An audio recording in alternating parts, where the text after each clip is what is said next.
문재인 대통령이 3.1절 기념사에서 위안부 문제와 관련해 가해자인 일본 정부가 끝났다고 말해선 안 된다고 했습니다. 영유권 문제에 대해서도 제국주의의 역사 반성을 거부하는 것이라고 강하게 비판했습니다. 일본 정부는 반발했습니다. 이명박 전 대통령의 금고지기들이 차명 계좌로 관리하던 현금 수억 원이 2007년 한나라당 대선 후보 경선 당시 이명박 캠프에 유입된 정황을 검찰에 포착했습니다. 검찰 수사가 선거 자금으로까지 확대되며 이 전 대통령에 대한 소환 시점도 조금 늦춰질 것이란 관측입니다. 김관진 전 청와대 국가안보실장이 2009년 미국 로비 회사 직원을 통해서 억대 금품을 받았다는 기무사령부 문건이 공개됐습니다. 기무사는 김 전 실장에게 금품을 건넨 로비 회사가 로키드 마틴과 같은 방산업체의 이익을 대변하는 회사라고 보고서에 적었습니다. 배우 오달수 씨가 발표한 사과문에 대한 논란이 이어지는 가운데 피해 여성들도 제대로 된 사과가 아니었다는 의견을 전해왔습니다. 미성년자 단원을 성폭행한 혐의를 받고 있는 극단 대표 조증윤 씨에 대한 구속영장이 조금 전에 발부됐습니다. 미투 운동으로 드러난 가해자로는 처음입니다. 2011년 원전 사고가 일어났던 일본 후쿠시마 방사능 오염이 22세기까지 지속될 것이라는 국제환경단체 그린피스의 조사 결과가 나왔습니다. 수년 동안 해온 방사능 제거 작업이 효과가 없기 때문인데 우리나라에도 영향을 미칠 것이라는 우려입니다. 한국GM의 인력 구조 조정이 본격화하고 있습니다. 내일까지 정규직 직원을 대상으로 희망퇴직 신청을 받는데 신청자가 목표치에 못 미칠 경우 강제 정리해고를 감행할 수 있다는 우려도 나옵니다. 서울시가 잠실주공 5단지에 남겨두라고 한 건물입니다. 시가 4곳의 재건축 단지에 건물 한 동씩을 보존하라고 하면서 의견이 갈려 갈등이 빚어지고 있는데요. 잠시 뒤 밀착 카메라에서 전해드리겠습니다. 충무로에서 가장 주목받는 배우 김태리 씨가 2부 문화 초대석에 출연합니다. 공기청정기가 도로 위로 내일을 바꾸는 현대수소 전기차. 시청자 여러분, JTBC 뉴스룸을 시작하겠습니다. 문재인 대통령이 오늘 3.1절 기념사에서 일본을 강하게 비판했습니다.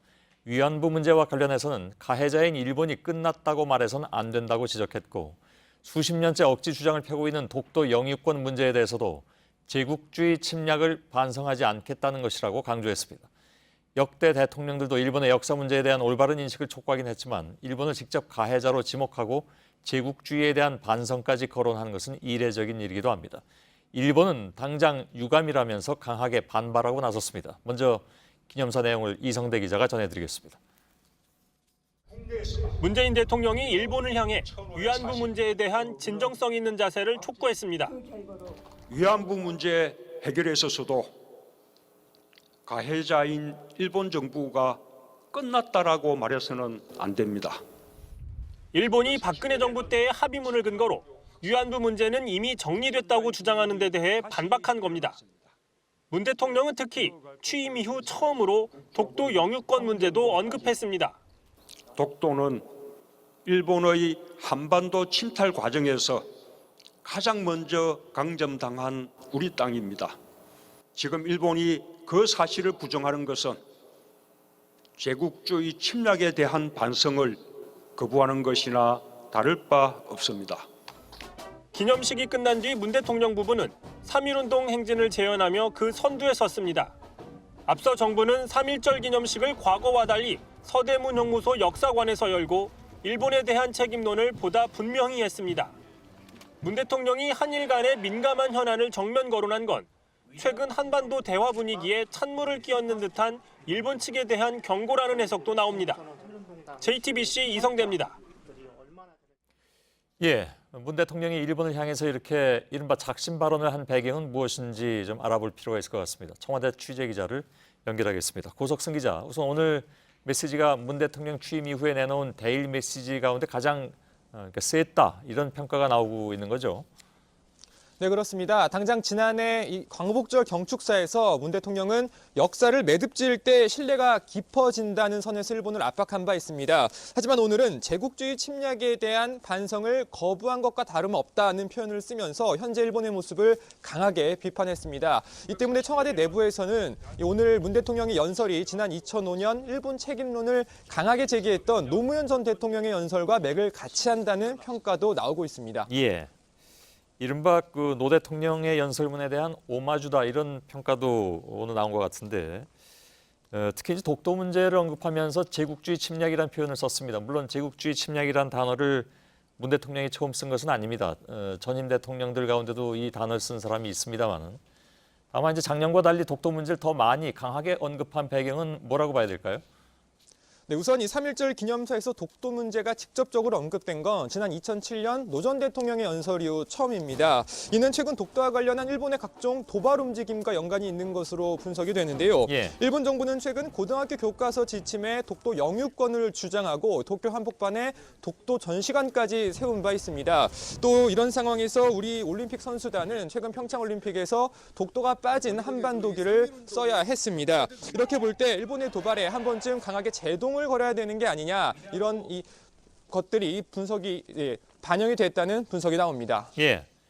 위안부 문제와 관련해서는 전에 비해서 더 좀 구체적인 언급이 나왔다. 그러니까 당신들이 책임자인데 당신들이 끝났다고 얘기할 수는 없지 않느냐라는 그런 내용이었는데 어떤 평가가 나왔습니까?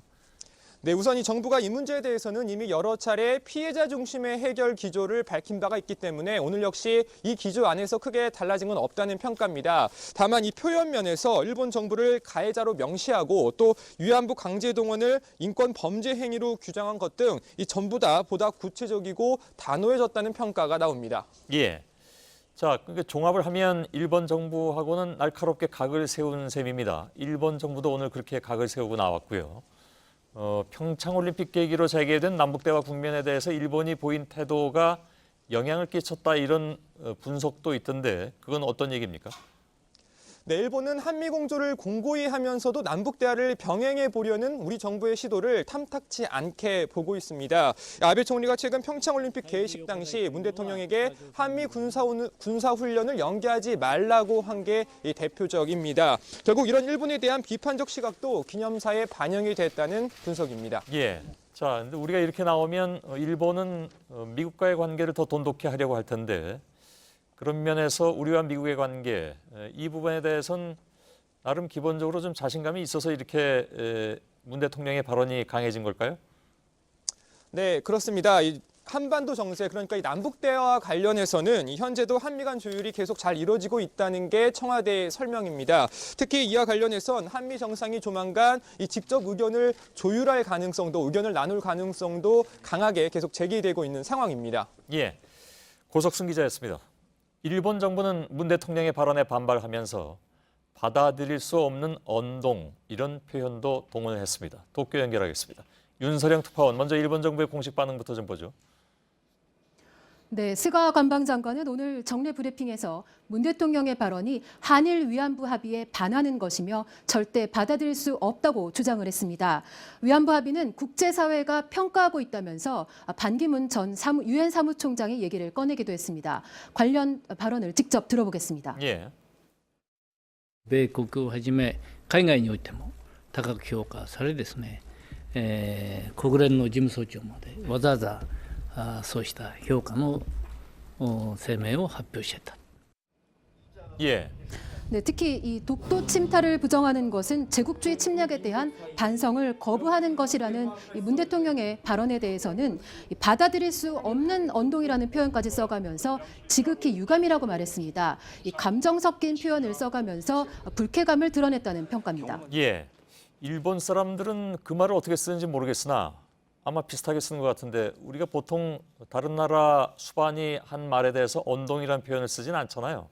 아마 지금 그 얘기를 가지고 윤서령 특파원도 얘기를 한 것 같은데 부산 총영사관 앞에 소녀상이 설치됐을 때 주한 일본 대사를 불러들이기도 했습니다. 이번에는 혹시 그런 반응은 없습니까? 네, 일본 정부는 이 외교 루트를 통해서 한국 정부에게 강하게 항의하겠다 이렇게 했습니다만 대사를 초치하는 등의 대응은 취하지 않았습니다. 실효성이 없기도 하지만 현재 북핵 문제 주변국들 간의 대화 탐색 국면인데 이 한일 관계가 악화될 경우 일본 패싱이 현실화할 수 있다. 이런 우려가 깊기 때문이라는 분석입니다. 예. 관련 질의응답이 있었는데 이것도 역시 들어보겠습니다. 現下の最重要課題というのは北朝鮮問題の対応でありですね、引き続き対北朝鮮対策については綿密に連携をしていきたい、こういうふうに思います。 예, 잘 들었습니다. 일본 언론은 한국 정부가 위안부 합의를 사실상 파기한 것으로 분석하고 있습니다. 그렇다면 앞으로 일본 정부의 대응은 어떻게 예상이 됩니까? 네, 오늘 NHK 방송은 문재인 대통령이 위안부 문제와 관련해서 구체적인 조치를 요구하지는 않았다는 점을 강조했습니다. 또 지지통신은 문 대통령이 이 위안부 합의의 취지를 부정하면서 재교섭 등 추가 조치를 요구하지는 않았다는 점을 들면서 합의를 유명무실화 하려는 의도가 있다고 분석했습니다. 또 한일 합의에 이 알맹이가 점차 빠지고 있다고도 했습니다. 이 아베 정권은 최종적, 불가역적이라고 강변을 하고 있지만 언론들은 그 실효성에 대해서 의문을 드러내고 있는 겁니다. 이 아베 총리에겐 북핵 이슈만큼이나 2020년 목표로 하고 있는 헌법 개정도 중요한 과제입니다. 현재 아베 정권의 지지율이 50%대를 넘지 못하고 있는 상황에서 지지세 결집을 위해서 이 독도 문제나 위안부 문제를 다시 꺼내들 가능성도 있습니다. 예, 도쿄에서 윤서령 특파원이었습니다.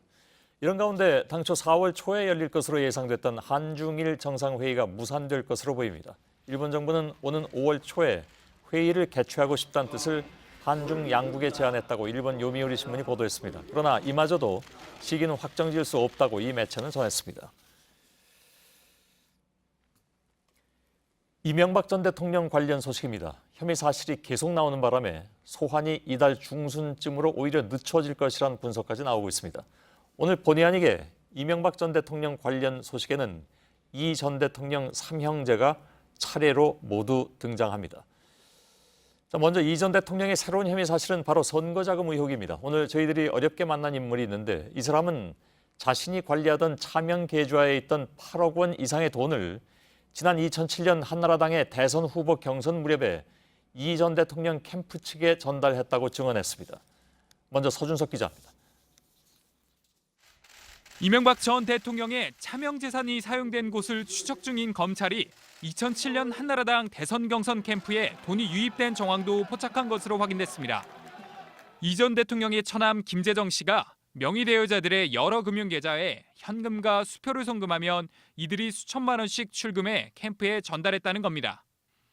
검찰은 최근 이 같은 돈 세탁 과정에 명의를 빌려준 사람 중 한 명인 A씨를 소환 조사했습니다. 김재정 씨 회사 직원이던 A씨는 출처 불명의 현금이 입금되면 그때마다 인출해 이 전 대통령 캠프의 핵심 관계자에게 전달했다고 진술한 것으로 파악됐습니다. 경선에서 승리한 2007년 8월까지 1년여간 A씨 명의의 계좌를 거쳐 캠프에 흘러간 돈만 8억여 원으로 조사됐습니다. 돈을 전달받은 관계자는 이명박 대선 캠프에서 일정과 자금 등을 담당하는 핵심 인물로 파악됐습니다. 하지만 이 전 대통령은 경선 당시 제기된 차명 재산 의혹을 강하게 부인하면서 경선 비용 22억여 원 가운데 3억 원을 형 이상은 씨에게 빌렸을 뿐 나머지는 후원금으로 충당했다고 주장한 바 있습니다. 검찰은 A씨 외에도 명의를 빌려준 사람들이 더 있는 만큼 이들의 계좌에서도 돈이 유입됐는지 여부를 수사 중입니다. JTBC 서준석입니다. 예, 검찰은 2007년 한나라당 대선 후보 경선 이후에 이팔성 전 우리금융지주 회장이 이 전 대통령 측에 건넨 22억 원도 추적하고 있습니다. 이미 이 전 대통령의 본선 승리가 유력한 시점이었던 만큼 뇌물의 성격이 강하다고 판단을 하고 있는 것인데 당시 캠프 핵심 관계자는 저희 취재진에게 이 전 회장처럼 돈을 모아오는 사람이 당시에 여럿이 있었고 그렇게 돈이 모이면 관리는 이 전 대통령의 바로 윗형인 이상득 전 의원이 했다 이렇게 주장했습니다. 이서준 기자입니다. 2007년 한나라당 대선 후보 경선 승리는 곧 대선 승리를 뜻했습니다. 다른 당 후보와의 지지율 차이가 워낙에 컸기 때문입니다. 이명박 전 대통령이 박근혜 전 대통령을 이기자 캠프로 돈이 모여들었다는 게 당시 캠프 핵심 관계자의 주장입니다. 돈은 직접 전달되지 않고 후보 측근을 거쳐 들어왔는데 대학 후배인 이팔성 전 우리금융지주 회장도 모은 돈을 건넨 걸로 보인다고 이 관계자는 말했습니다. 특히 이 관계자는 캠프로 들어온 돈은 주로 이상득 전 의원이 관리를 했다며 캠프에서 돈이 필요하면 국회 부의장이었던 이 전 의원의 국회방을 찾아가곤 했다고도 주장했습니다. 모금한 돈 가운데 일부는 대선 때 쓰였을 가능성을 거론한 겁니다. 이는 불법 대선 자금인 동시에 당선이 확실시되는 유력 후보에 제공한 뇌물 성격을 모두 갖고 있었다는 게 당시 캠프 관계자들의 전언입니다. JTBC 이서준입니다. 이상득 전 의원과 관련된 의혹은 더 있습니다. 다른 것도 아닌 이명박 정부 청와대가 만든 문건에 등장한 이 전 의원 아들의 특혜 취업 의혹입니다. 그런데 그 특혜를 제공했다는 의심을 받는 것이 또 우리금융지주입니다. 당시 이 회사의 회장이 바로 이팔성 씨였습니다. 이희정 기자입니다. 2011년 말 이명박 정부 청와대가 작성한 이상득 의원 아들 싱가포르 정착 개입 의혹이란 동향 보고서입니다. 이 전 의원의 아들인 이모 씨가 2011년 6월 싱가포르로 건너가 미국계 헤지펀드 운용사인 비모사에 취업을 했는데 관련한 분위기를 정무수석실이 파악해 보고한 겁니다. 보고서는 정치권의 뒷말이라면서도 아버지 이상득 전 의원의 입김이 작용했을 가능성을 지적하면서 이 의원이 자원외교가 아니라 자식 외교에 올인하고 있다는 비아냥이 있다는 정치권의 비판을 고스란히 전했습니다. 현직이었던 이 전 대통령과 친형 이 전 의원과의 각별한 관계를 생각하면 이례적으로 강한 어조입니다. 그러면서 이 보고서는 특혜 의혹의 배경으로 비사는 우리투자증권 자금을 운영하고 있다며 이 의원의 영향력 행사가 가능했을 것으로 추측된다는 내용도 담고 있습니다. 당시 우리금융지주의 회장은 이팔성 씨로 이 씨는 2011년 초 이 회사 최초로 회장 연임에 성공한 바 있습니다. JTBC 이희정입니다. 예, 오늘 검찰은 이명박 전 대통령의 큰 형인 이상은 다스 회장도 불러서 조사하고 있습니다. 앞서 이 전 대통령의 아들 이시영 씨를 조사한 데 이어서 다스 실소유주 논란과 차명 재산 의혹의 중심에 있는 이상은 회장을 추가로 부른 겁니다. 검찰 취재기자를 연결하겠습니다. 한민영 기자. 자, 이상은 회장은 비공개로 소환돼서 조사를 받고 있다고 들었는데 상황을 좀 전해주시죠. 네, 이명박 전 대통령 측은 검찰의 수사가 진전되는 와중에도 다스는 형인 이상은 회장의 회사라고 주장하고 있는데요. 서류상 이상은 회장은 다스의 지분 47%를 보유한 최대 주주입니다. 오늘 오전부터 조사를 받고 있어 계속해서 진술 태도의 변화를 지켜봐야겠지만 이상은 회장도 바로 이런 점을 들어 다스는 자신이 경영하는 회사라고 주장하는 것으로 전해졌는데요. 다만 이 전 대통령이 과거 현대건설 같은 대기업을 운영하는 등 기업 경영에 밝아 조언을 많이 받았다고 말하고 있는데 검찰은 조언을 받은 것이 아니라 이 전 대통령이 직접 자신의 회사를 경영한 것 아니냐고 추궁하고 있습니다.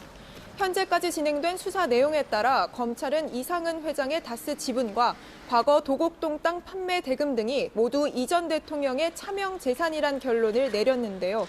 검찰은 앞서 이상은 회장의 아들 동영 씨를 조사하면서 아버지의 다스 지분은 작은아버지 것이라는 진술도 확보한 바 있습니다. 검찰은 이상은 회장에 대한 조사 내용 등을 토대로 3월 중순쯤 이명박 전 대통령을 직접 불러 조사할 방침입니다. 지금까지 서울중앙지검에서 JTBC 한민용입니다. 예. 자, 방금 한민영 기자가 얘기한 대로 3월 중순 정도로 이명박 전 대통령의 소환 시기가 점쳐지고 있는데 이 내용을 2부에서 좀 더 자세히 짚어보도록 하겠습니다. 김관진 전 청와대 국가안보실장, 전 국방장관이기도 하죠. 2009년에 미국 로비 회사 직원을 통해서 억대 금품을 받았다는 군내 보고서가 공개됐습니다. 2009년에 기무사가 김 전 실장과 관련된 구체적인 의혹을 정리한 보고서를 작성했던 것인데 특히 돈을 주었다는 것이 차세대 전투기와 관련된 것이었습니다. 그러나 김 전 실장은 그 다음 해에 국방장관에 임명됐습니다. 유선희 기자입니다. 미국 로비회사 리빙스턴 그룹이 2009년 재미교포 권모 씨와 맺은 계약서입니다. 월 2만 달러를 내면 한국에서 오는 방문자에게 미 의회 의원이나 정부 관계자를 소개해준다는 내용입니다. 기무사는 당시 계약서에 언급된 한국인 방문자가 김관진 전 안보실장이라고 확인해 기무사령관에게 보고했습니다. 보고서엔 권 씨가 리빙스턴 그룹의 직원 정모 씨를 통해 김 전 실장에게 돈을 건넸고 리빙스턴 그룹은 로키드 마틴과 같은 굴지의 방산업체에 이권을 대변하는 로비 회사라고 적혀 있었습니다. 이듬해 이명박 전 대통령은 김 전 실장을 국방장관으로 지명했습니다. 보고서를 썼던 기무사는 이때 아무런 문제도 제기하지 않았습니다. 이 같은 의혹을 확인하기 위해 지난해 JTBC는 김 전 실장에게 질의서를 보냈습니다. 그는 금품 수수 의혹을 부인하면서 미국 연수 당시 누가 누구에게 돈을 줬는지 몰랐다고 답변했습니다. 하지만 최근 KBS 기자에게는 돈을 받았다 돌려줬다고 말을 바꿨습니다. JTBC 유선입니다. 예, 김관진 전 국방장관에게 금품을 건넨 통로가 된 리빙스턴 그룹은 로비 회사인데 2009년 당시에 기무사는 김 전 실장의 의혹을 보고하면서 로키드 마틴과 같은 방산업체의 이익을 대변하는 곳이다 이렇게 적시했습니다. 당시에는 3차 차세대 전투기 사업이 시작되면서 로키드 마틴과 보잉 등 업체의 물밑 경쟁이 본격화하던 시점이었습니다. 이 때문에 이 사안은 파장이 훨씬 더 커질 가능성도 있습니다. 김태형 기자입니다. 제3차 FX 사업이 시작된 건 전투기의 소유가 결정된 2007년입니다. 당시 합참의장이었던 김관진 전 실장은 이듬해 전역해 2009년 미국으로 연수를 떠났습니다. 당시 기무사는 김 전 실장이 로키드 마틴과 같은 방산업체의 이익을 대변하는 로비업체 직원을 통해 억대 금품을 받은 정황이 있다고 보고서에 적었습니다. 그러나 1년여 뒤 김 전 실장은 장관이 됐고 다음 해 7월 FX 사업 추진 기본 전략이 만들어집니다. 2012년 초엔 입찰 공고가 나갔고 보잉과 로키드 마틴 등이 제안서를 냈습니다. 이듬해 8월 보잉사의 F-15SE를 제외한 나머지 기종이 모두 사업비를 초과해 보잉사가 사업을 따는 것으로 잠정 결론이 났습니다. 하지만 한 달 뒤 방위사업추진위원회는 보잉의 F-15SE를 전격 부결시켰습니다. 당시 위원장이 김관진 전 실장이었는데 회의에서 결론을 뒤집으면서 정무적 판단이 필요하다고 말했습니다. 다음 해 3월 방추위는 로키드 마틴의 F-35 구입을 최종 결정했습니다. 석 달 뒤 김 전 실장은 청와대 국가안보실장이 됐습니다. 지난해 1월 김 전 실장은 보잉에서 갑자기 로키드 마틴으로 업체가 바뀌는 과정에 의혹을 묻자 안보 상황을 종합적으로 고려해 FX 사업을 진행했다고 주장했습니다. JTBC 김태영입니다. 미투 관련 소식으로 들어가겠습니다. 미성년자인 청소년 단원 2명을 성폭행한 혐의를 받는 극단 대표 조증윤 씨에 대한 구속영장이 조금 전에 발부됐습니다. 그러니까 미투 운동 관련 가해자로서는 첫 구속 사례입니다. 배승주 기자입니다. 모자를 눌러 쓴 극단 번자기 대표 조증윤 씨가 오늘 오후 창원지방법원에 모습을 드러냈습니다. 지난 16일 체포돼 조사를 받은 뒤 영장 실질 심사를 받기 위해 온 것입니다. 취재진 앞에선 조 씨는 피해 단원들에게 짧은 사죄의 뜻을 전했습니다. 정말 죄송합니다. 깊이 사죄드립니다. 하지만 혐의를 인정하느냐는 질문에는 답을 하지 않았습니다. 조 씨는 실질 심사에서도 성관계는 인정했지만 당시 서로 호감을 갖고 있었던 만큼 성폭행이 아니라고 주장한 것으로 전해졌습니다. 당시 16, 18살에 불과했던 피해 단원들은 나이가 20살 이상 많아 부모님 뻘인 조 씨에게 호감을 느낀다는 건 말도 안 된다고 반박했습니다. 경남 김해에서 연극의 왕으로 불릴 정도로 절대 권력을 가진 조 씨에게 저항할 수 없었다는 겁니다. 법원도 범죄의 혐의가 소명됐다며 조 씨의 주장을 받아들이지 않았습니다. 미투 운동의 가해자가 구속된 것은 조 씨가 처음입니다. 경찰은 다른 단원들에 대한 성범죄 여부 등으로 수사를 확대할 방침입니다. JTBC 배승주입니다. 예, 검찰 내부의 성추행 진상조사도 점점 확대되고 있습니다. 검찰 진상조사단은 후배 검사를 아이스크림에 빗대서 성희롱한 의혹을 받은 전직 검사를 비공개로 불러서 조사한 것으로 파악됐습니다. 또 현직 검찰 수사관의 성추행 혐의도 포착되면서 곧 이 수사관도 소환할 방침입니다. 이지혜 기자입니다. 검찰 성추행 진상조사단이 부장검사 출신 A씨를 지난주 참고인 신분으로 불러 비공개 조사한 것으로 확인됐습니다. 지난 2015년 3월 회식 자리에서 후배 여검사를 아이스크림에 빗대 성희롱 발언을 했다는 의혹을 파악하기 위해서입니다. 조사단은 A씨를 상대로 실제 성희롱 발언을 했는지 여부와 당시 상황 등을 상세히 캐물었습니다. A씨는 조사에서 연루된 의혹을 부인한 것으로 전해졌습니다. 조사단은 또 A씨가 부장검사로 재직할 당시 소속청이던 서울 남부지검 수뇌부가 징계 절차 없이 사직서를 내도록 했다는 의혹에 대해서도 조사했습니다. 이런 가운데 수도권 검찰청에서 일하는 현직 수사관도 다른 직원을 강제 추행한 혐의로 입건됐습니다. 조사단은 해당 수사관도 조만간 소환할 방침입니다. JTBC 이지혜입니다. 배우 오달수 씨가 어제 사과문을 발표했지만 논란은 계속되고 있습니다. 연애 감정이 있었다거나 덫에 걸렸다는 등의 표현으로 자신에 대한 변명을 했다는 지적인데 피해자들은 오 씨가 사과문을 발표하는 것은 다행이지만 피해 당사자들을 향한 제대로 된 사과는 찾아볼 수 없다고 지적했습니다. 김지아 기자의 보도입니다. 덫에 걸린 짐승처럼 팔도 잘렸고 정신도 많이 피폐해졌다. 연애 감정이 있었다. 어떻게 말하든 변명이 되고 아무도 안 믿어주시겠지만 오달수 씨가 피해자들에 대한 사과문에 쓴 표현들입니다.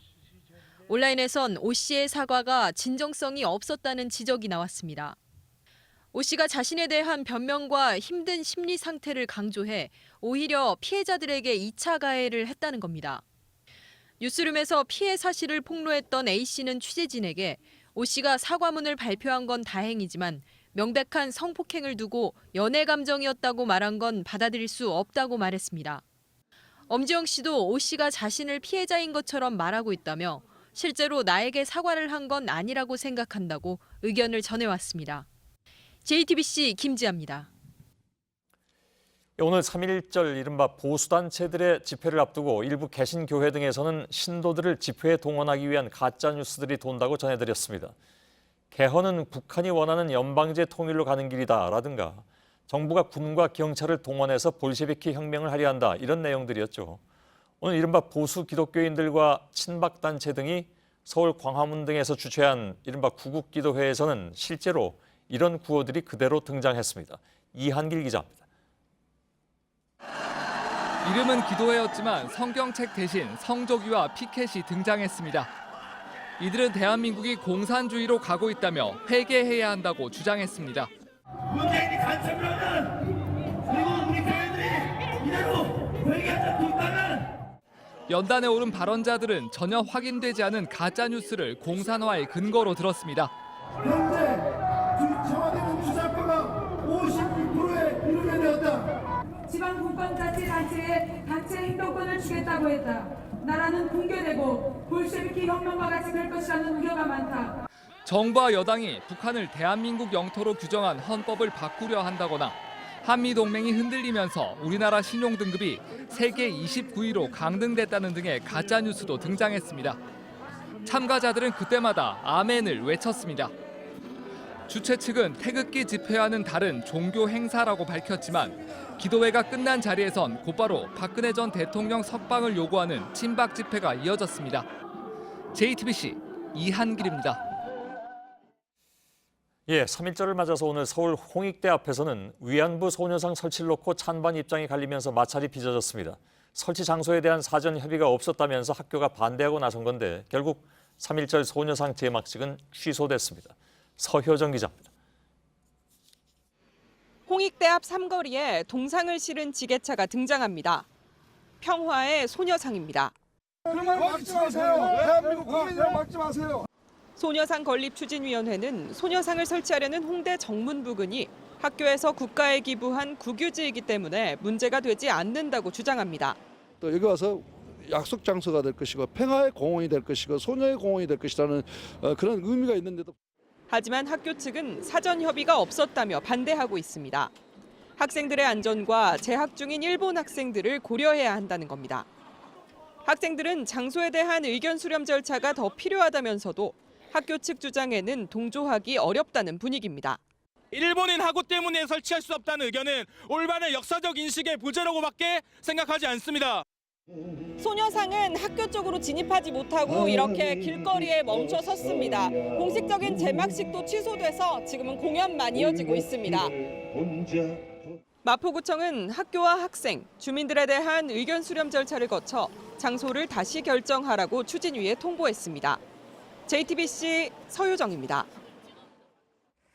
네, 어제 오후부터 밤사이 강원도 산간 지역에 50cm 안팎의 폭설이 왔습니다.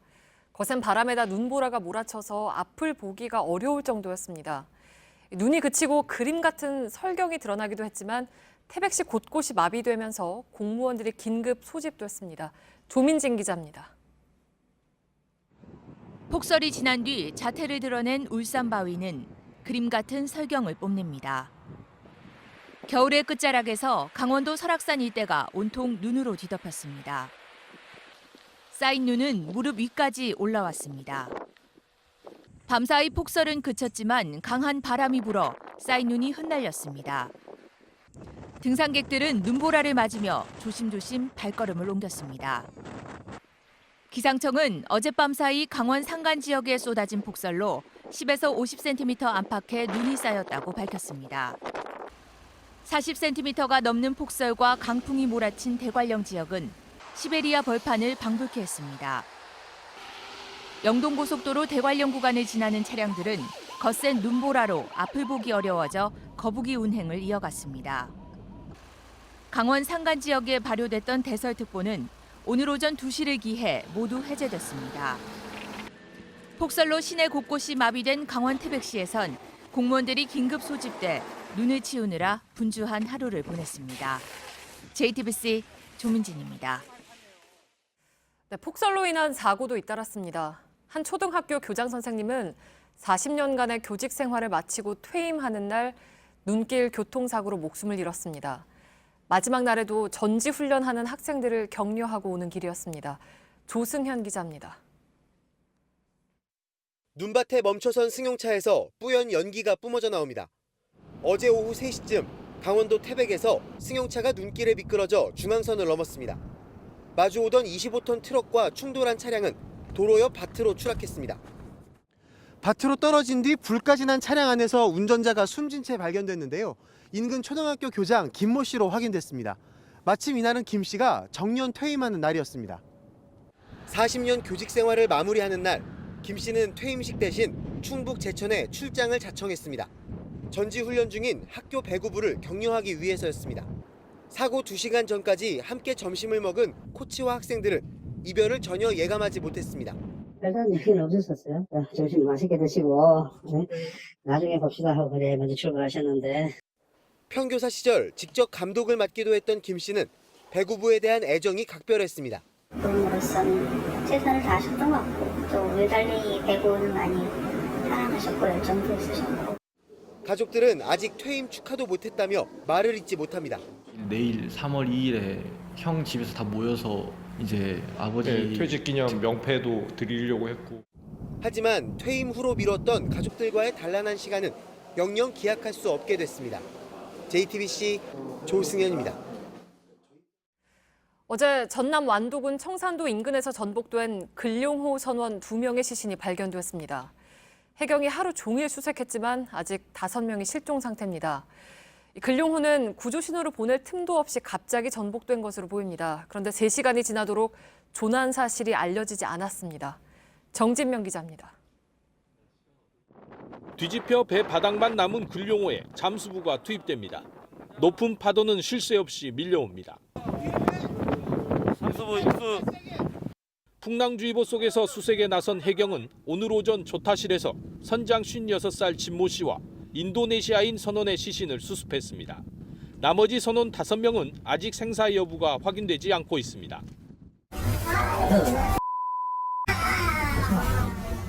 27일 아침 완도에서 출항한 소용어선 근룡호는 어제 오후 풍랑이 심해지자 조업을 중단하고 피항하던 길이었습니다. 그런데 정상적으로 작동하던 선박 위치 식별 장치의 신호가 낮 1시 16분 레이더에서 사라졌습니다. 하지만 인근 해역을 지나던 유조선이 전복된 배를 발견하고 신고한 4시 30분까지 해경 관제센터는 전혀 알지 못했습니다. 해경은 길이 45m 이상 배만 관제 대상인데 근룡호는 20m가 안 돼 포함되지 않는다고 밝혔습니다. 또 순식간에 전복돼 조난 신호를 보내지도 못한 것으로 추정하고 있습니다. VPS의 버튼을 눌렀을 때 조난 신호가 발신이 돼서 해경은 경비함정 등 32척과 항공기를 동원해 목포 여수 해역까지 수색을 확대하고 있습니다. JTBC 정진명입니다. 네, 동일본 대지진으로 후쿠시마 원전 사고가 난 지 7년이 지났습니다. 일본 정부는 피난구역을 일부 해제하고 있습니다. 그런데 아직 방사능 수치가 일반 지역보다 1,600배가 넘는 곳도 있습니다. 우리에게 미칠 영향도 걱정입니다. 윤정식 기자입니다. 일본 후쿠시마 원전에서 25km가량 떨어진 통제지역 나미에 마을로 향하는 입구입니다. 피난을 떠났던 칸노 미지에 씨가 국제환경단체 그린피스 대원들과 함께 집을 찾았습니다. 7년의 시간이 흘러 지금은 살만한 곳이 됐을까? 집 주변 방사능 수치를 재봤습니다. 최대 시간당 217 마이크로시버트까지 오릅니다. 취재진이 한국에서 측정한 0.13 마이크로시버트에 1669배에 이릅니다. 숫자만 보면은 이런 거는 일단 그 1시간에 한 번 정도 엑스레이를 찍는 거기 때문에 도저히 사람이 살 수 없는 상황이라고 보시면 되죠. 인근 도로에는 피를 흘린 채 죽어있는 멧돼지가 보입니다. 일본 정부는 지난해부터 후쿠시마 일부 지역을 피난구역에서 해제했습니다. 하지만 방사능 제거 작업이 지지부진하다 보니 주민 귀환율은 2.5% 남짓입니다. 이대로라면 일본 정부의 목표는 22세기에나 달성할 수 있다고 그린피스는 평가합니다. 2016년에도 후쿠시마 인근 해저의 방사능 오염이 심각하다는 조사 결과가 확인된 바가 있고요. 지속적으로 방사능에 오염된 물이 바다로 흘러 들어가고 있기 때문에 우리나라에 영향이 없을 거라고 장담할 수 없는 상황입니다. 최근 WTO는 우리의 일본 수산물 금지 조치가 차별이라고 결정했습니다. 때문에 국내에서도 우려의 목소리가 나오고 있습니다. JTBC 윤정식입니다. 네, 미국의 한 종교시설에서 반자동 소총을 들고 합동 결혼식이 열렸습니다. 머리에는 꽃 대신 총알로 만든 왕관이 올려졌습니다. 외신은 통일교와 관련한 종교단체라고 보도했습니다. 이한주 기자입니다. 드레스를 입은 신부도 축하를 위해 모인 하객도 모두 반자동 소총을 들었습니다. 17명이 희생된 플로리다 고교 총기 난사 사건에서 쓰인 AR-15 소총입니다. 참가자 중에는 총알로 장식한 왕관을 머리에 쓴 사람도 있습니다. 결혼식 주최 측에서 신의 무기인 쇠막대를 가져오라며 소총류를 지정했기 때문입니다. So showing the rod of iron, which represents, for our church is the AR-15, and it represents that you can protect against evil with that rod of iron in a sense. 결혼식에는 한국에서 온 신도 170여 명을 포함해 600여 명이 참석했는데 이 가운데 총기를 소지한 사람은 100여 명에 달합니다. 지역사회는 발칵 뒤집혔습니다.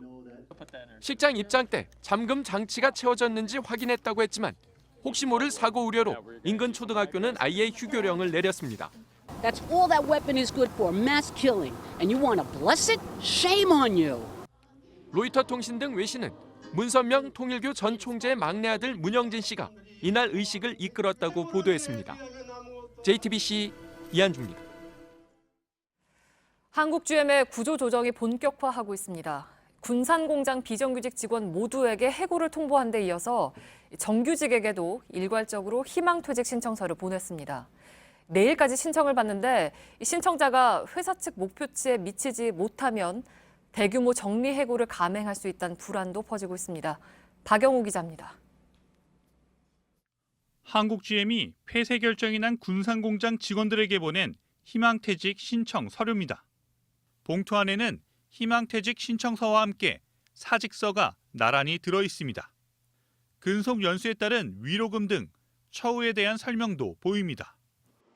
부평과 창원 공장에서도 정년을 앞둔 근로자를 중심으로 희망퇴직 신청을 받는 중입니다. 뒤숭숭한 분위기 속 신청자를 늘리기 위한 회사 측의 독려도 이어지고 있습니다. 8월부터는 중간 관리자들을 팀장급들이 불러가지고 독촉을 한 것 같아요. 앞서 지난달 말에는 임원의 35%, 팀장급 이상 인력의 20%를 각각 줄이겠다는 입장도 내놨습니다. 업계에서는 한국 GM이 세운 인력 감축 목표가 최대 3,000명에 달하는 것으로 보고 있습니다. 한국 GM 정규직 근로자 16,000명 중 20%가량입니다. 각 공장의 인력을 최대한 줄인 뒤 남은 군산공장 근로자들을 재배치하겠다는 겁니다. 하지만 희망퇴직 신청 마감 하루를 앞둔 오늘까지 신청자는 회사 목표치에 크게 못 미치는 것으로 알려졌습니다. 이에 따라 군산공장 근로자들 사이에선 GM 측이 강제 정리해고 절차에 들어가는 것 아니냐는 불안도 커지고 있습니다. JTBC 박여우입니다. 네, 이제 6.13 지방선거까지 104일. 내일부터는 지방의원 예비후보 등록도 시작됩니다. 캐스팅부터 충청권의 중심인 대전과 수도권 민심의 척도인 인천에서 여론조사를 했습니다. 이 부동층이 두터운 가운데 일단은 여권 후보군이 앞서는 것으로 나타났습니다. 안지현 기자입니다. 대전 시민에게 차기 시장 적합도를 물었더니 지지율 10%대 초중반에서 4명이 오차 범위 내 혼전 중이었습니다. 다만 이 중 염홍철 전 시장과 허태정 전 유성구청장 그리고 이상민 의원은 모두 여권입니다. 야권에선 자유한국당 소속 박성효 전 시장만 이 경쟁에 끼었습니다. 이러다 보니 가상 양자 대결에선 여권과 야권의 격차가 뚜렷해졌습니다. 여권 후보 중 출마 의사를 직간접적으로 밝힌 이들과 박성효 전 시장을 양자 구도에 넣어보니 지지율 차이가 모두 20%포인트에 가까웠습니다. 하지만 대전의 경우 부동층이 33%에 달해 본선에서 변수가 될 전망입니다. 인천에선 적합도를 물은 결과 여당의 박남춘 의원과 한국당의 유정복 현 시장의 지지율이 0.9%포인트 차에 그쳤습니다. 하지만 인천에서도 여권 지지세가 나눠져 있어 여야 양자 대결로 구도를 좁히면 양상이 달라졌습니다. 박남춘 의원이나 홍미영 부평구청장 모두 유 시장을 20%포인트 이상 앞서는 걸로 조사된 겁니다. 다만 인천에서도 부동층이 39%를 넘어 이들의 선택이 판세를 결정할 전망입니다. JTBC 안지현입니다. 네, 트럼프 백악관의 두 실세죠. 존 켈리 비서실장과 사위 제러드 쿠슈너 선임 고문이 사생결단의 권력 투쟁을 시작했다고 미국 언론이 전했습니다. 백악관 문고리 권력 가운데 한 명인 힉스 공보국장도 갑자기 사임했고 상황이 심상치 않아 보입니다. 정효식 특파원입니다. 자방카와 켈리 비서실장은 죽음의 결투에 휘말렸다. 오직 한 사람만 살아나올 수 있다. 켈리 비서실장이 쿠슈너 이방카 부부를 견제하면서 시작된 갈등을 두고 백악관 관리가 밝힌 내용입니다. 급기야 쿠슈너의 복잡한 가족 사업 및 재정 문제를 이유로 백악관의 1급 기밀을 볼 수 없도록 접근 권한을 차단했습니다. 켈리 실장은 민감한 대북 정책을 다룰 평창올림픽 폐막식에 딸 이방카의 참석도 반대했다고 미 언론은 전했습니다. 이방카의 추천으로 트럼프 대통령을 보좌해온 호프 힉스 백악관 공보국장도 이날 전격 사퇴했습니다. 지난해엔 프리버스 전 비서실장, 스티브 배넌 최고 전략가도 잇따라 백악관을 떠났습니다. 당시 쿠슈너 고문과 권력투쟁에 패한 게 원인으로 거론됐습니다. 그런데 이번엔 해병대 대장 출신 켈리 실장이 먼저 칼을 뽑은 모양새입니다. CNN은 최근의 상황이 대통령의 이너서클을 뒤흔들고 있다고 진단했습니다. 미국에서도 금수저 가족 정치에 대한 비판이 거세지면서 신주류 비서실장과 가족 사이에서 트럼프 대통령의 최종 선택이 주목됩니다. 워싱턴에서 JTBC 정효식입니다.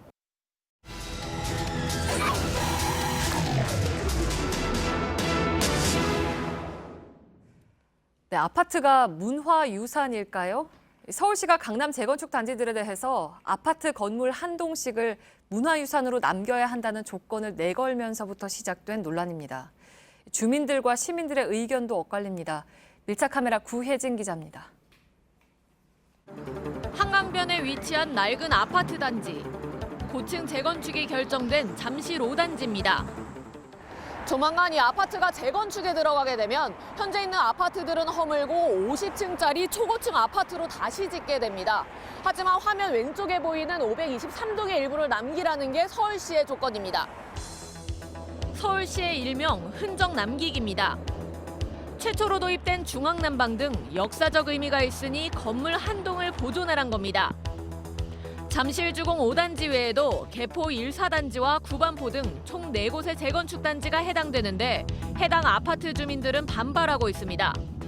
주민들 입장에서는 그건 뭐하러 그거 옛날 건이지 40년 되면 헌 걸 보존하라 그럽니까? 안 그래요. 누가 받아주겠습니까 우리? 15층짜리 건물을 4층까지 남기고 나머지는 철거한 뒤에 집 내부 구조는 두세 곳만 남기고요. 이 나머지는 주민 공용시설로 어떻게 사용할지 직접 결정을 하는 입장입니다. 한강이 한눈에 보이는 동으로 주민들의 경제적 부담만 늘어났다는 지적도 나옵니다. 콘크리트 아파트의 보존 가치를 두고선 일반 시민들의 반응도 엇갈립니다. 그 전에 뭐 사진이라 찍어놓은 거 이런 거 그 자체로도 충분히 될 수 있는 건데 굳이 나중에 하면 그게 혐오스럽지 않을까요? 낡아서 허무는 건데요. 굳이 보존 가치가 있을까요?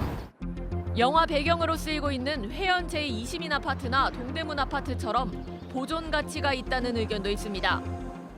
도시의 역사를 남기지 않는 지금까지의 재개발이 오히려 문제란 겁니다.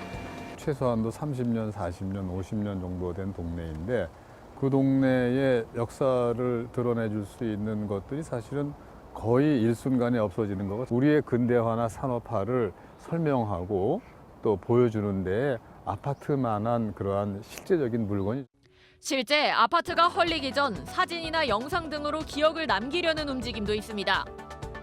자신이 살았던 아파트를 둘러보는 투어에는 이미 200명 가까이 다녀갔습니다. 모든 시작이 여기였다는 느낌이 되게 많아요. 저희 부모님한테도 첫 직장 생활을 했던 곳, 첫 아이를 낳았던 곳. 주공 아파트를 자신의 고향으로 여기는 주민도 많단 겁니다. 그때는 여기는 거보를 파이고 이거밖에 없었어. 처음엔 주황난바이 돼가지고 불이 잘 들어오고 막 덥고 그랬어. 보존 가치는 있을 수 있지만 치안상의 문제 등을 먼저 해결해야 한다는 목소리도 나옵니다. 건물 안전상 누가 책임질 거냐고. 국도는 더 위험해. 하지만 서울시는 어쩔 수 없다는 입장입니다. 그 땅은 공원으로 기부 취납하겠다라고 우리가 입안이 됐던 땅이에요. 기부 취납되지 않은 서울시나 자치구 소유가 되는 거. 실제 주민들의 반발이 커지면서 재건축을 앞둔 조합들은 보존 규모를 최대한 줄이려고 시도하고 있습니다. 잠실 5단지의 경우 한강변이 아닌 단지 중앙에 건물을 남기고 개포 4단지는 벽체 일부만 남겨 도서관을 신축하겠다고 제안한 게 대표적입니다. 몰아치는 재개발 광풍에 도시의 역사를 남겨야 한다는 서울시 정책, 그 의미만큼이나 논란도 큽니다. 현장에 공감이 없이 밀어붙이기식으로만 일관한다면 갈등은 더 깊어질 수밖에 없습니다. 밀착 카메라 구혜진입니다.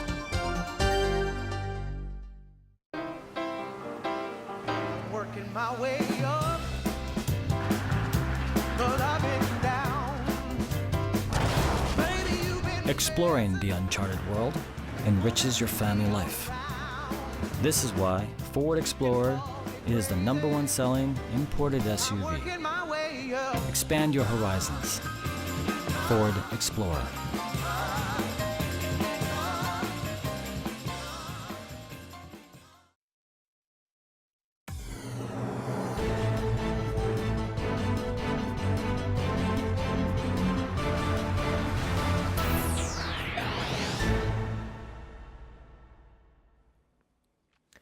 예, 뉴스룸의 앵커 브리핑을 시작하겠습니다. 알퐁스도드의 1871년작 마지막 수업은 특히 한국인들에게는 더욱 짠하게 읽혀온 작품입니다. 소설은 바로 내일부터 모국어인 프랑스어가 금지되고 독일어로만 수업이 진행될 예정인 프랑스 사람들의 마지막 수업 장면을 담고 있습니다. 아시는 것처럼 프랑스인들의 프랑스어에 대한 자부심은 누구 못지 않은데 언어를 독일어로 바꾸라 하니 그 절망감은 비할 데 없이 컸겠죠. 국민이 서로 노예의 처지에 빠지더라도 국어만 잘 지키고 있다면 자기가 갇힌 감옥의 열쇠를 쥐고 있는 것과 다를 바 없습니다. 마지막 수업을 진행한 선생님이 던진 그 말은 우리의 과거와도 겹쳐 들리면서 여운을 주었습니다. 일제강점기 총독부의 지시로 한글 수업이 완전히 폐지된 1941년부터 이 땅에서도 모국어는 일본어가 대신했습니다. 총독부를 찾아가서 조선어를 아예 없애버리자고 주장했던 친일파 현영섭의 표현에 따르자면 조선어가 필요한 사람은 오직 조선 민족의 독립을 공상하는 돈키호테 같은 족속들 뿐이었기 때문이었겠죠. 그렇게 해서 성한 일본말과 사라져간 우리말의 엇갈림의 결과는 이렇습니다. 일제 강제 병합에서 벗어난 지 이미 73년이 지났지만 아직까지도 무려 3,600여 개의 일본말이 변형된 형태로든 원래 형태로든 우리의 일상 속에 남아있다는 연구 결과가 말해줍니다. 물론 해방 후에 새로 들어온 일본말도 무시 못할 정도로 많겠지만 3,600개의 단어라면 사실 그것만 가지고도 하나의 언어를 완성할 수 있는 숫자죠. 그러나 요즘 같은 글로벌 시대의 외래어로서의 일본말을 굳이 그렇게 적대시할 필요가 있겠는가라는 생각에 잠시 빠지다가도 얼핏 소스라치는 것은 왜일까? 엊그제 저희는 사상 처음으로 발견된 일본군의 위안부 피해자 학살 직후 동영상을 보도해드렸습니다. 너무나 참혹해서 대부분을 가려서 전해드려야만 했습니다. 물론 일본은 어제도 유엔에서 일본의 위안부 강제 징집은 날조라고 주장했습니다. 우리가 비록 일상 속에서 3,000개가 넘는 일본말을 쓰고 있더라도 그렇게 가끔씩이라도 소스라칠 수밖에 없는 이유는 바로 그렇게 참혹하게 쓰러져간 소녀들과 또한 알퐁스 도데의 표현을 빌리자면 우리가 비록 노예의 처지에 빠져 있었다 하더라도 우리말을 잘 지켜냄으로써 우리가 갇혀있던 감옥의 열쇠를 쥐고 지켰던 이들에 대한 예의 때문이 아닐까. 오늘의 앵커 브리핑이었습니다.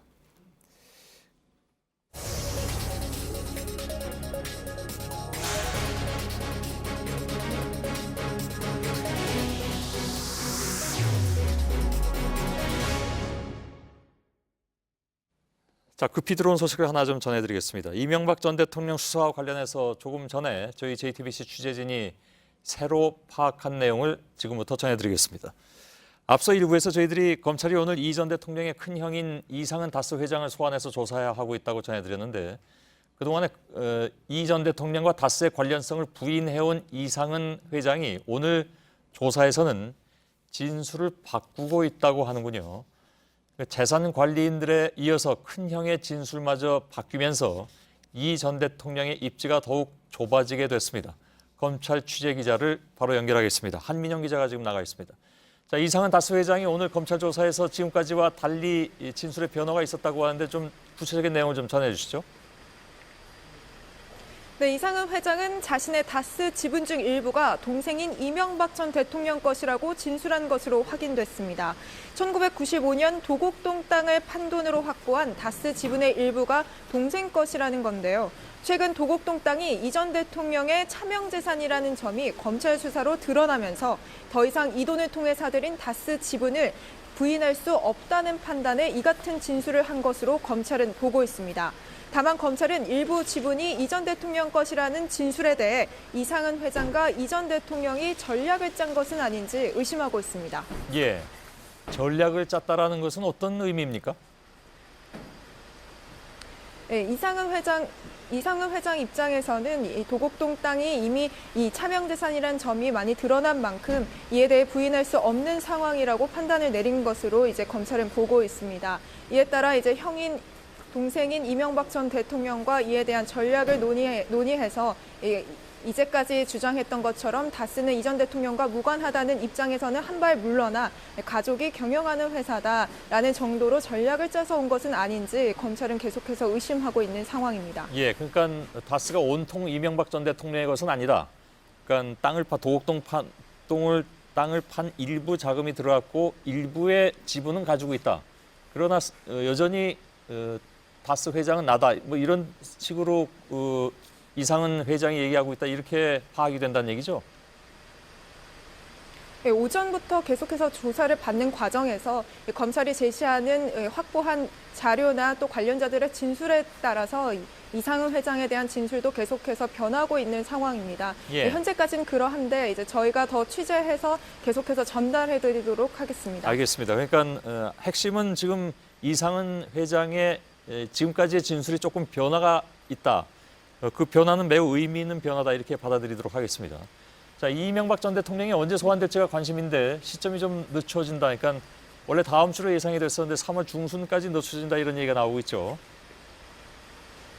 네, 그렇습니다. 당초 이 전 대통령은 다음 주 중반에 소환이 유력했습니다. 하지만 검찰 관계자는 수사 과정에서 새로운 의혹들이 잇따라 불거진 만큼 이 부분에 대한 수사를 철저히 해야 한다는 입장입니다. 기존의 다스 실소유주 의혹과 삼성 다스 소송비 대납 외에 이번엔 과거 대선이나 총선에 불법 자금이 유용된 정황이 드러난 건데요. 결국 이런 의혹을 모두 확인하려면 소환 시기가 3월 중순 이후로 다소 늦춰질 것으로 보입니다. 예, 저 오늘 새로 나온 얘기 중에 하나가, 그러니까 그 의혹 중에 하나가 바로 이 전 대통령의 차명 재산으로 의심되는 돈이 과거에 한나라당 대선 경선 과정, 그러니까 자신의 경선 과정입니다. 거기에 쓰인 정황이 드러났다는 거잖아요. 네, 검찰은 이 전 대통령의 재산관리인으로 지목된 이병모 씨가 관리하던 이 차명 계좌 목록을 확보해 이를 토대로 수사를 벌여왔는데요. 검찰은 명의를 빌려준 인물인 A 씨로부터 이 자신의 명의로 된 계좌에서 돈을 인출해 2007년 한나라당 경선 캠프에 전달했다는 진술을 확보했습니다.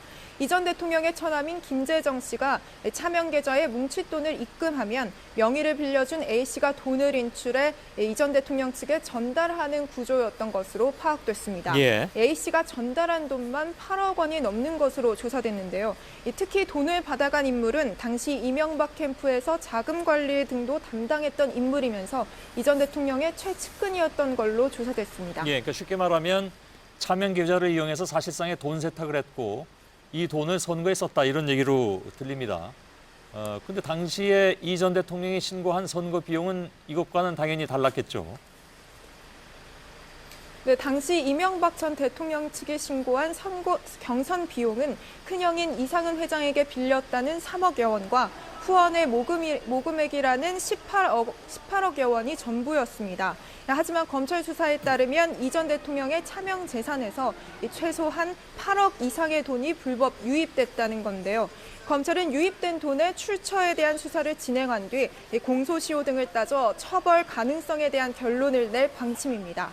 일각에선 시효를 떠나서 이 불법 자금이 선거 자금으로 유입됐다면 이 전 대통령의 대통령직 선출 정당성에도 흠집이 생길 수 있다는 분석이 나옵니다. 예, 매우 중요한 문제입니다. 한 가지만 더요. 그러니까 검찰이 오늘 이 전 대통령에게 공천 헌금을 준 혐의로 김소남 전 한나라당 의원을 비공개 조사하고 있다고 들었습니다.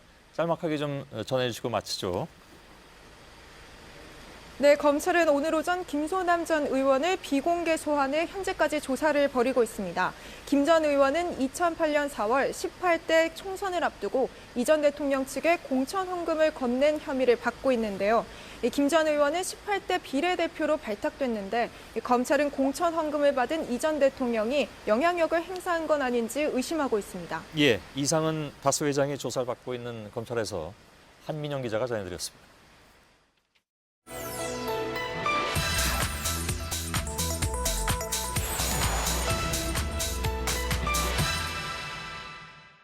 is that the focus should be the lack of consent of the victim without the victim's consent. So I'd like to know if your law is in line with this criteria. Thank you. 대한민국은 모든 성범죄에 대한 친고죄 및 반의사 불벌죄를 전면 폐지하였습니다. I'm not sure that my question about the definition of rape was clearly understood.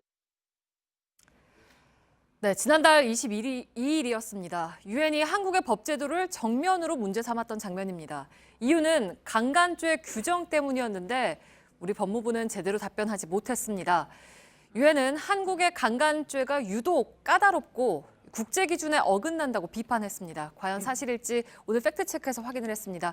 오대영 기자, 우선 이게 어떤 성격의 회의인 겁니까? 네, 유엔 산하위원회입니다. 몇 년에 한 번씩 회의를 여는데요. 네. 이번에는 7년 만에 열렸습니다. 외국의 여성 정책 전반을 점검하는 회의입니다. 문제점을 지적하기도 하고 필요하면 국제 기준에 맞추라고 촉구를 하기도 합니다. 그래서 이렇게 충돌하는 상황이 종종 벌어지는데 올해는 가정폭력과 강간, 사이버 성범죄 등의 대책이 논의가 됐습니다. 네, 그러니까 4년에 한 번씩 열리는 회의인 거죠? 네. 네, 근데 이제 이 위원회가 말하고자 하는 건 한국의 강간죄 규정이 국제 기준과 다르다, 이거 아니겠습니까? 네. 이게 실제로 그렇습니까? 대체로 그렇게 볼 수 있습니다. 유엔 규약을 보면 네. 피해자가 동의를 했느냐 여부를 중점적으로 따지게 돼 있습니다. 상대방이 거부를 했다면 강간 혐의를 받습니다.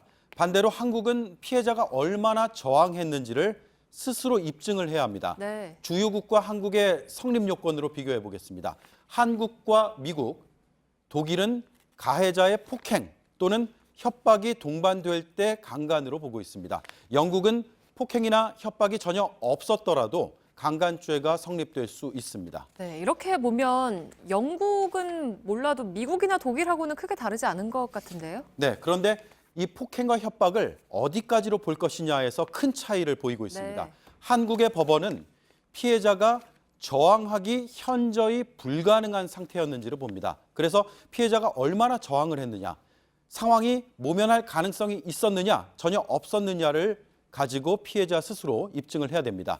가해자와 알던 사이였거나 도움 요청이 없었다거나 사건 직후에 곧바로 적극적인 대응을 하지 않았다면 불리해지는 구조입니다. 그러니까 유엔에서 지적했던 바로 그대로인 거군요. 네, 반면에 그 외 다른 나라들은 피해자가 저항하기가 곤란한 상태를 말합니다. 그러니까 네. 현저히 불능과 곤란한 상태란 건 큰 차이가 네. 있습니다. 미국과 독일에서는 단호한 거절 의사를 밝힌 것만으로도 강간죄가 성립된 판례가 다수 있습니다. 그러니까 법 조항은 크게 다르지 않더라도 법원이 이걸 어떤 기준으로 해석을 하고 판단을 내리느냐 여기에서 이제 큰 차이가 생기는 거겠죠. 그렇습니다. 물론 주요국들도 처음부터 이렇게 피해자 중심으로 접근하지는 않았습니다. 네. 미국의 경우에 애초에 강간죄 성립 요건이 우리와 비슷했습니다. 하지만 1970년대 강간죄 개혁운동이 일었습니다. 이때 바뀌었습니다.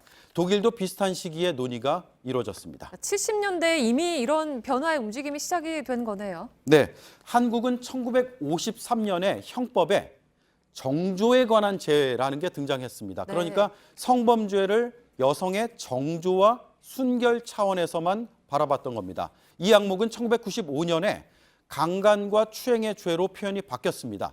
이때부터 성범죄를 여성 스스로의 결정권 문제로 바라보기 시작했다는 겁니다. 하지만 법의 문구가 바뀌었을 뿐입니다. 실제 수사와 법원 판결은 변화를 따라가지 못했습니다. 네, 그러니까 미투 운동과 함께 바꿔야 할 것들이 아직 많이 남아있는 거군요. 팩트체크 오대영 기자였습니다.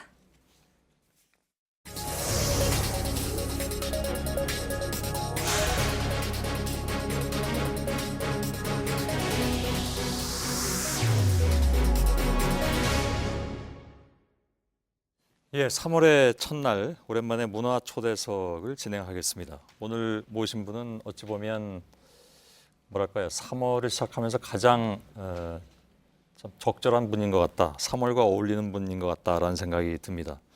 앞선 두 편의 영화를 통해서 이미 여러분들께 그 얼굴과 이름 석자를 확실하게 각인시킨 그런 배우이기도 하죠. 김태리 씨입니다. 요즘 충무로 신데렐라라고 불리우는데 그렇게 많이 소개되곤 하는데 실제로 김태리 씨도 그렇게 생각을 하고 있는지, 또 실제로 김태리라는 배우는 어떤 사람일지 저도 무척 궁금합니다. 만나보겠습니다. 어서 오십시오. 안녕하세요. 예. 그 팩트체크가 진행되는 동안에 바깥에서 잠깐 저희 둘이 서 있었는데 너무 긴장하셨다고 그러시는 바람에 저까지 약간 좀 긴장이 되는 그런 상황입니다. 거짓말 같은데. 제가요? 네. 그렇진 않습니다. 진짜 잘 부탁드려요. 너무 떨리네요. 괜찮습니까? 지금은 좀 낫습니까? 아니요. 더 긴장됩니까? 네, 얘기가 조금 진행되면은 괜찮아질 것 같아요. 그래요? 네. 예. 전혀 긴장 안 하신 것 같습니다. 자, 뭐 이런 거 따지는 거 좀 부질없긴 한데 여태까지 나오신 그 배우분들 가운데 최연소가 아니실까 이렇게 생각을 했는데 그렇지가 않더라고요. 예, 전에 나오셨던 고아라 씨, 김고은 씨가 한 살 더 미치시더라고요. 근데 다만 출연했던 작품 수는 가장 적은 배우이신 것 같습니다. 여기 나오신 분 가운데 네네네. 두 편, 이번이 세 편째잖아요. 네. 이 영화가. 네. 리틀 포레스트. 네. 예. 이렇게 말씀드리는 것은 혹시 김태리 씨가 지금 자신한테 이렇게 막 쏟아지는 관심에 대해서 어떻게 받아들이고 계신지가 좀 궁금해서 드린 질문입니다.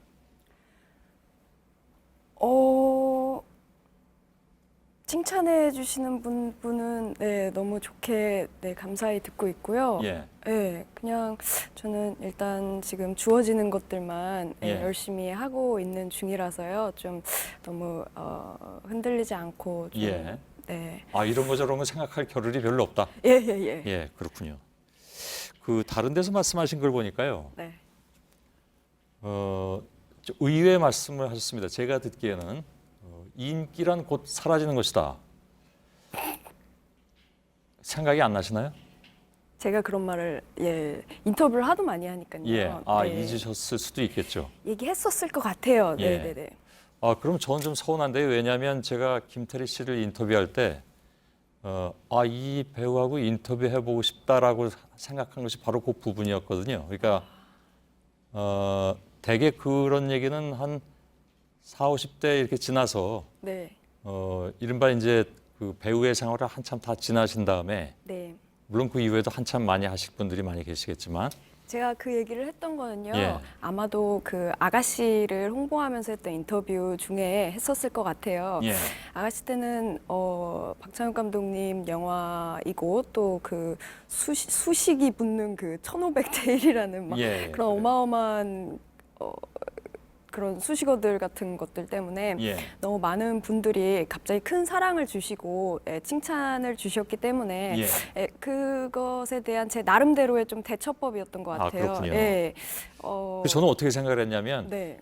이 배우는 이제 20대인데 상당 부분 좀 달관한 것 같다라는 생각이 좀 들어서 그래서 무척 궁금했습니다. 왜 그런 생각을 했는지. 예. 근데 뭐 제 생각이 아주 틀렸다고 생각은 안 합니다. 지금 답변을 들으면서도. 예, 알겠습니다. 그 박찬욱 감독이 뭐라고 얘기했냐면요. 시키는 대로 고분고분하는 성격은 아니라서 마음에 들었다. 장준환 감독이 뭐라 그랬냐면 무언가 단단한 고집이 있어 보였다. 이번에 임순례 감독은 자기 중심이 잘 서 있고 누군가에게 휘둘릴 친구가 아니더라. 그래서 그 세 가지를 종합해 보니까 네. 이 배우는 감독의 말을 잘 안 듣나 보다. 추리 예. 네. 제 생각이 그렇다기보다요. 예. 예.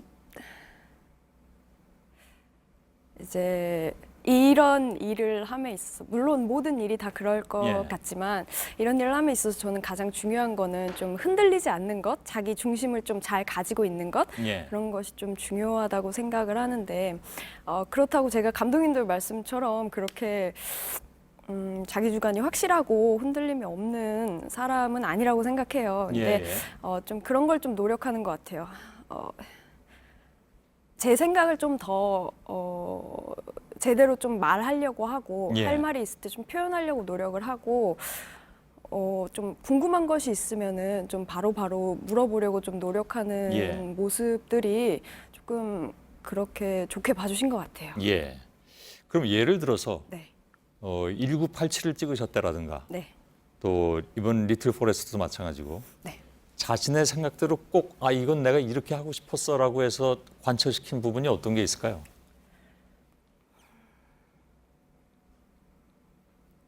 좀 이따 여쭤볼까요? 작품 속에서 예. 좀 중요한 라인이 있고 또 곁다리로 놓여지는 곁다리 표준어인가요? 놓여지는 부분들이 예. 있잖아요. 그런 지점들이 이 영화 자체가 보여줘야 할 흐름에서 벗어나진 않는지 예. 좀 흐름을 방해하지는 않는지 그런 것들을 좀 많이 생각하는 편이에요. 그래가지고 초반에는 감독님들과 좀 그런 부분에 대해서 얘기를 많이 하니까 1987 같은 경우에는 이제 이한열 열사님과의 어떤 이런 얘기 해도 되나? 썸을 타는 부분이라든가 예. 이제 리틀 포레스트 아직 안 보신 분들 있겠지만 이제 오늘 시작했으니까 대부분 못 보셨겠죠. 대부분 못 보셨겠네요. 예. 그럼 스포일러를 하면 안 되는데 이제 제 소꿉친구로 나오는 재하라는 친구가 있고요. 또 예. 은숙이라는 친구가 있어요. 그 친구들과 함께 꽁냥꽁냥 하면서 좀 거기서도 약간 썸 같은 썸 아닌 듯한 이런 느낌들이 예. 많이 나오는데요. 그런 부분들이 이제 영화 흐름에서 너무 크게 방해되지 않는 선에서 예. 좀 표현을 하고 싶었고요. 예, 그런 부분들에 대해서는 좀 제 의견도 많이 내고 예, 연기함에 있어서 좀 신경 그렇군요. 썼던 것 같아요. 예. 그 1987 속의 연희를 얘기하지 않을 수는 없습니다. 뭐 네. 리틀 포레스트 오늘 중요한 얘기긴 합니다만 영화 속에서 보면 연희는 이제 방관자, 뭐 꼭 방관자라고 얘기할 수는 없지만 아무튼 방관자에서 참여자로 이렇게 옮겨가는 캐릭터입니다. 네. 혹시 여러 가지 사회 현상에 대한 김태리 씨의 개인의 생각도 그런 변화를 거쳤나요? 연희 만치로 어떤 신념이라거나 그러니까 개인적인 그 예. 가정사로부터 비롯된 어떤 신념 같은 데서 이제 시작하진 않았고요. 저는 좀 그냥 무지에서 오는 예. 무관심이었던 것 같아요. 예. 그러다가 좀 시간이 흐르면서 내가 나이를 먹어가면서 조금씩 세상 돌아가는 얘기도 들리고 그렇게 느껴갔던 것 같고 예. 그래도 이제 어떤 구조나 상황 자체가 좀 불합리하고 좀 좋지 않다라고 느껴도 저는 좀 저 하나 좀 어떻게 뭘 행동을 하고 예. 목소리 낸다고 크게 바뀔 것은 없어라는 좀 부정적인 생각을 가지고 있었거든요. 예. 그런 면에서는 연희라는 캐릭터랑 좀 비슷한 것 지점이 같습니다. 있었죠. 예. 네. 그러면 본인이 어떤 뭐랄까요? 본인이 가지고 있던 어떤 계기 같은 건 뭘까요? 듣기로는 예를 들면 재작년과 작년 초에 있었던 촛불 집회에도 열심히 참여하셨다고 들어서 네네. 그것이 어떤 개인의 생각의 변화를 맡게 되는 계기로 작용하거나 아니면 그것이 그 이후에 찍게 됐을 영화에 있어서의 연기에 영향을 미쳤다라든가 이렇게 생각할 수도 있습니까? 네, 물론 영향을 미친 것 같아요. 예. 연희라는 개인적인 인물에 대한 영향이 아니라 그 1987이라는 시나리오 안에 시대적 상황 같은 예. 것이라든가 그런 데서 좀 많이 영향을 미친 것 같고 예. 이제 감독님을 만나서 미팅을 하거나 이제 얘기를 하다 보면은 제가 아예 경험해보지 못한 것이 아니잖아요. 저도 광장을 나가봤고 했으니까 그런 데서 좀 이야기할 수 있는 폭이 좀 넓었던 것 같고 예. 그리고 저는 개인적으로 관객으로서 그 마지막 장면, 그 1987 마지막 장면에 이제 연희가 버스 위에 올라가서 예. 그 광장의 시민들을 바라보는 장면이 있어요. 그게 되게 궁금했어요. 어떤 모습일지. 예. 그리고 영화를 하기 전에 제가 그 광화문 광장을 경험함으로써 제 생각이 바뀌었다기보다는 예. 저는 이 1987이라는 영화를 참여하고 연희라는 인물을 연기하고 또 완성된 영화를 보면서 좀 그런 생각들이 좀 바뀌었던 것 같아요. 예. 좀 희망적으로. 예. 사실 정확하게는 이제 영화 속에서 광화문 광장이 아니라 시청 앞 광장이죠. 네네. 그 영화에 보면 시청 앞 광장이 이렇게 옛날 시청 앞 광장, 네. 지금처럼 된 거 말고요. 그 이제 구석에 또 시청 건물이 나오잖아요. 네. 예. 그 2층에 제가 있었는데, 그 순간에. 예. 거기 기자실이 있었거든요. 예. 알겠습니다. 그냥 옛날 생각이 나서 드린 말씀이었습니다. 좀 늦었지만 리틀 포레스트라는 영화는 어떤 점을 특별히 말씀하시고 싶습니까? 줄거리를 말씀드려야 되나요? 너무 길지 않을까요? 그렇죠. 예. 아무튼 젊은이가 네. 뭐랄까 취업 뭐 이런 여러 가지에 지치고 좌절하고 네. 시골로 내려간다. 네. 거기까지는 압니다. 네. 거기서 두 사람을 만나죠. 네. 친구들을. 네. 굉장히 잘 알고 계시네요. 그 다음에는 네. 깜짝 놀라요. 도시 그 생활에 1년 지쳐요. 4계절을 거친다. 네, 도시 생활에 지쳐서 좀 허기짐을 많이 느껴요. 이 혜원이라는 주인공이. 그래서 자신의 고향으로 내려와서요. 예. 한 3, 4일 있다가 이제 서울로 다시 올라가려는 생각이었는데 그것이 이제 1년이 되는 그런 이야기예요. 예. 이제 그 1년 동안 시골 생활을 하면서 자기 예전 소꿉친구들 예. 만나고 이제 엄마와의 이제 혜원이도 개인적인 어떤 예전의 추억들이 있거든요. 예. 엄마와의 이야기들 그런 것들을 회상하면서 나 자신에 대해서 좀 돌아보는 시간을 가지게 되는 예. 그리고 그런 모습을 보여주는 영화입니다. 그 실제로 배우들도 또 스태프들도 이렇게 작물을 키우면서 하고 그랬다면서요? 네. 보니까 고추, 감자, 토마토, 벼도 했다고요? 예. 예. 그 작물 가운데 어떤 작물이 제일 마음에 드셨나요? 그러니까 키우기도 좀 편했다든가 아니면 어떤 작물을 키우는 게 제일 힘들었을까요? 키우는 재미가 쏠쏠했던 건요. 예. 토마토였던 것 같아요. 방울토마토. 그런가요? 예, 그게 정말 무성하게 자라거든요. 그냥 심어 놓으면은. 예. 예, 그래서 되게 따먹어도 또 따먹어도 또 나니까. 예. 예, 그래서 수확하는 재미가 좀 쏠쏠했던 것 같고요. 키우기가 좀 쉽기도 했겠네요. 그렇다면. 예, 그랬어요. 예. 예, 영화를 보시면은 좀 토마토라는 작물이 좀 복불복이라고 복불복이요? 비가 많이 오면은 좀 많이 상해요. 예. 예. 근데 뭐 요새는 하우스 재배들 많이 하시니까. 예. 네. 그 실제로 이렇게 요리 같은 건 배워서 들어갔습니까? 예. 아, 그래요? 네. 요리 자체의 레시피를 배운다기보다는 예. 좀 어떤 식으로 어떤 과정으로 어떤 마음가짐으로 요리들을 만들고 하는지에 대해서 좀 한 번씩 해봤다? 예. 그 정도요. 예. 이런 질문은 어떨지 모르겠는데 워낙 바쁜 분이니까 오늘도 무척 바쁘셨을 거 아니에요, 그죠? 예. 개봉한 날이어서. 예. 배우 김태리에게 삶의 어떤 리틀 포레스트랄까? 저는 여기서 맨날 뉴스를 진행을 하잖아요. 그래서 이렇게 문화 초대석이 저한테는 어찌 보면 리틀 포레스트 같은 존재인데 혹시 있습니까? 저희 영화 대사 중에요. 예. 모든 온기가 있는 생물은 다 의지가 되는 법이야 하는 대사가 있어요. 예, 저는 고양이를 기르고 있는데요. 예. 제가 고양이를 키운다고 생각을 하는데 제가 그 고양이들한테 받는 에너지가 훨씬 크다라는 것을 좀 종종 많이 느껴요. 예, 예. 그래서 고양이들.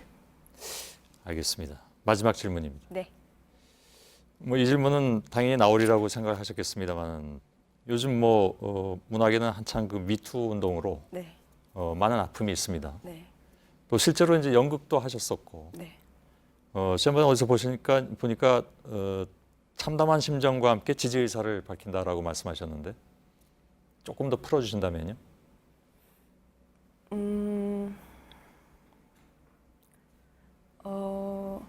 제가 그런 마음을 더 크게 느끼는 것은 아무래도 좀 가해자들의 사회적 위치, 그들이 가지는 권력이 너무나 크다는 거를 제가 잘 알고 있기 때문인 것 같아요. 예. 피해자분들이 겪는 고통의 크기를 제가 감히 알 수는 없는 일이지만 만약에 제가 그런 그런 상황에 처했다면 저 역시도 침묵을 해야만 했을 예. 그 구조가 좀 끔찍스러워서 예. 그렇게 말을 했던 것 같고요. 이런 일련의 지금 저는 기적같이 생각을 하는데요. 예.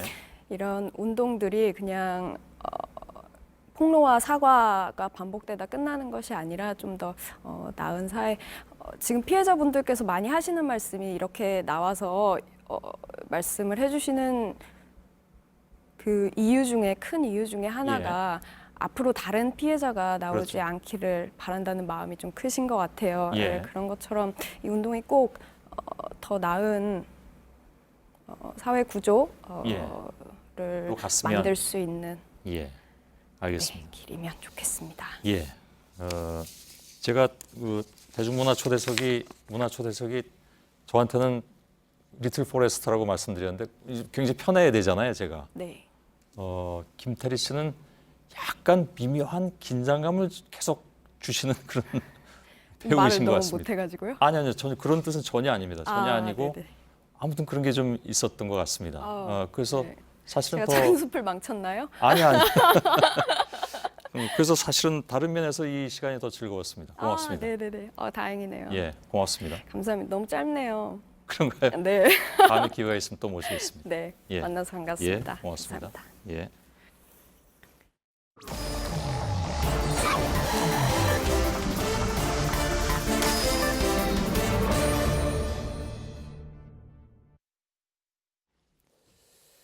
예, 마지막으로 비하인드 뉴스를 전해드리겠습니다.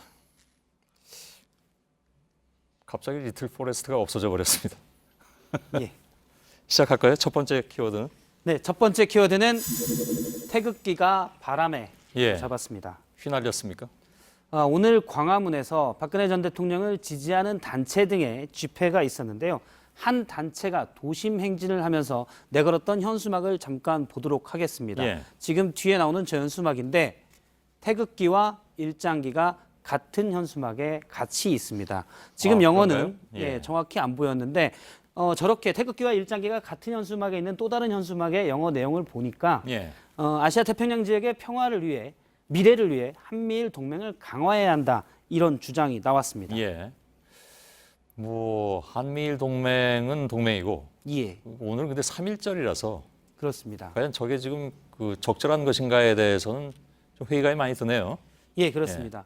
오늘 구구단체 회원들은 태극기를 많이 들고 집회에 나왔는데요. 또 다른 국기들도 많이 있습니다. 대형 성조기를 들고 나오기도 했고요. 예. 역시 한미동맹을 얘기하려는 것으로 보이고요. 이스라엘 국기도 눈에 띄었습니다. 예. 오늘 전에도 나왔었죠. 예, 종종 나오는데 기독교 단체 등에서 구국기도회 같은 것을 여는데 그러면서 가지고 온 것으로 보입니다. 예. 물론 집회를 하면서 여러 국기를 가져올 수는 있습니다. 그런데 일제강점에 대한독립 만세를 외쳤던 3.1절에 일장기를 들고 나온 것은 상식적으로 이해가 되지 않습니다. 예, 예. 자, 두 번째 키워드 열어볼까요? 예, 두 번째 키워드는 일본어가 어때서 예. 또 잡았습니다. 오늘 자유한국당 홍준표 이른바 겐세이 때문에 그렇습니까? 맞습니다. 예, 예. 자유한국당의 홍준표 대표가 오래가네요. 이은재원의 겐세이 표현 논란에 대해서 입장을 밝혔습니다. 예. 페이스북에 글을 올렸는데요. 막말 논란이 어이없다면서 세계화 시대에 다른 나라 언어는 되고 유독 일본어만 안 된다는 국민정서법을 고집하는 것이 옳지 않다 이렇게 주장을 했습니다. 예. 그리고 다 우리말로 바꿀 양이면 최근 널리 사용하는 미투 운동도 나도 어떻다 이렇게 고쳐서 사용하지 않겠냐 이렇게 주장을 했습니다. 예. 하지만 이는 언어의 사회성을 전혀 감안하지 않은 분석으로 보이는데요. 일단 겐세이란 표현은 일본 일제 강점기에 당시 당구를 치던 사람들이 쓰던 용어가 지금도 계속 남아있는 겁니다. 예. 즉 일제 강점이 없었더라면 겐세이란 표현을 안 쓰고 수비나 견제 같은 표현을 썼을 수가 있습니다.